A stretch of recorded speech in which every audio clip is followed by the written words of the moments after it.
Hi Simply Bakers, I am back. I missed you all, and today I'm sharing with you this easy, healthy, dairy-free mocha ice cream. 5 ingredients or less for this hot weather we've been having. Let's begin!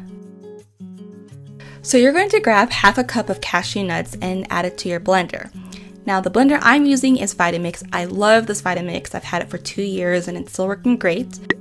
It is expensive, so I think another alternative to use is a Ninja blender, but you just have to blend it a little bit longer. So you can see me slowly turning the knob to allow it to become, the engine to run faster, so you could really blend it all up. And as you can see here, this is how it's gonna look like when it's finished.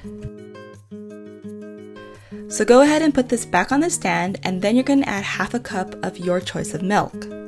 So I only use coconut milk because I had some left over in my fridge that I wanted to get rid of, and it's not the one from the can, it's actually the one that you could drink and add it to milk or add it to cereal or to whatever drink you want. But almond milk, soy milk works perfect. And then I went ahead and added it to the blender and continued mixing it until it was well combined. Something to note, the coconut milk I used wasn't strong in taste, so you couldn't taste it in the ice cream when you eat it. So next you're going to need 3 frozen bananas. Now, I know this is so obvious, but for those of you who need the reminder, obviously the more brown the bananas are, the sweeter it is. Then add 2 tablespoons of your choice of nut butter. I love almond butter, so I added 2. You could actually just add 1 and it should be enough. Then you're going to add some coffee or instant coffee powder. So next you're going to blend it. Now I needed some help with blending. I had to use my spoon to push down the bananas just because there's not a lot of milk compared to the bananas.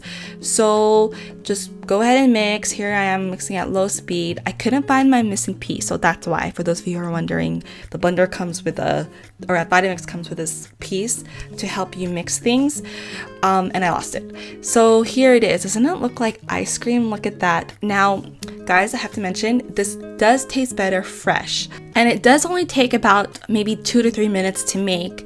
But for the sake of me taking pictures and I have to share the blog post, blah, blah, blah, I had to put it in the freezer so I can take an awesome photo for you guys to see. But oh my goodness, you guys, this tasted like ice cream. I thought I would be able to taste the bananas, but I didn't. After a day, actually, in the freezer, you can taste it. That's why I said it tasted better when it's made fresh. So I'm seriously obsessed with banana ice cream. I don't know why it took me so long to try it. So I'm gonna try different flavors, but let me know next week what flavor you want to see first. Oreo flavored, Rocky Road flavored, or fruit flavored? Let me know in the comments. So you guys probably wondered where I've been. I was only supposed to take about a month break. It ended up to be 3 months, and then it turned to almost 6 months. But I do miss you guys. I've been baking and doing a lot of behind the scenes stuff. You can read more about it. Check the description. But I am back, and I will see you next Thursday. Bye, guys.